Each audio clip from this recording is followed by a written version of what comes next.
Tere kuulajatele, alustame uudistega, stuudios on Uus Põrandakate.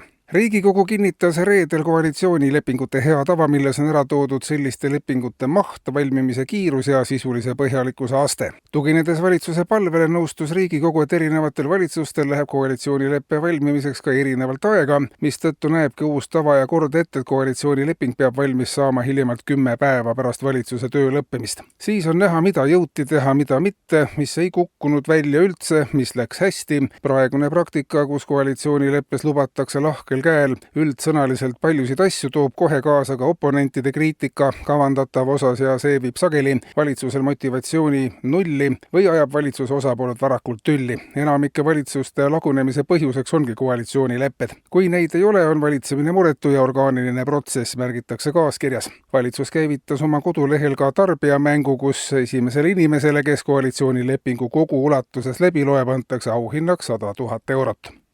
Veel annab valitsus teada, et on asunud tööle tõeseaduse väljatöötamise suunal ja tõeseadus peaks Riigikogule arutamiseks valmis olema 2 kuu pärast. Tõeseadus määratleb täpsemalt tõe kui nähtuse ja kuna maailm elab suures osas nüüd tõejärgses ajastus, siis on kehtivate seaduste välja kujunenud olukorraga vastavusse viimine ka elementaarne. Tõeseadus välistab muu hulgas kahetsusväärsed juhtumid, kus üks või teine riigiametnik on sunnitud valetama. Tõeseaduse kohaselt on ametnikel võimalik kasutada nüüd alternatiivset tõde, mitte valet ja nii jääb ära poliitiku renomeele tehtavad kahjud. Alternatiivtõe kasutamisest on huvitatud laiemalt ka kogu poliitiline spekter ja mitmete erakondade tegevus on juba ainult alternatiivtõele üles ehitatud. Seadusest on huvitatud ka kogu ühiskond, mis on siiamaani olnud tihtilugu sunnitud valetama, vassima, petma, kavaldama. Tõeseadus muudab kogu Eesti elu rahulikumaks ja ausamaks, märgitakse eelnõu seletuskirjas. Kultuuriministeerium on välja kuulutanud juba ka riigihanke uue rahvusliku ilukirjandusliku tüviteksti alternatiivtõde ja õigus kirjutamiseks.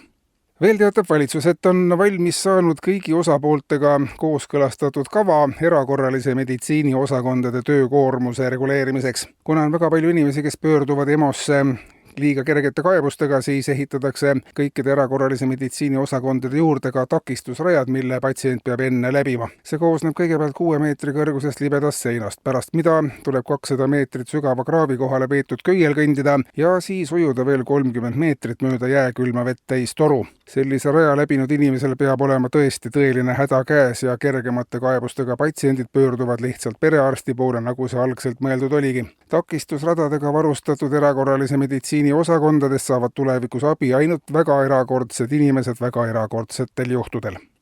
Ja veel rahandusest. Riigieelarve seisu parandamiseks on valitsusel plaanis riigimaa vähem metsastel aladel alustada koordineeritud aarde otsingutega. Selleks võetakse veel selle kuu jooksul ametisse täiendavalt 300 detektoristi, kes hakkavad riigimaid läbi kammima ja leitud aardeid riigieelarvesse kandma.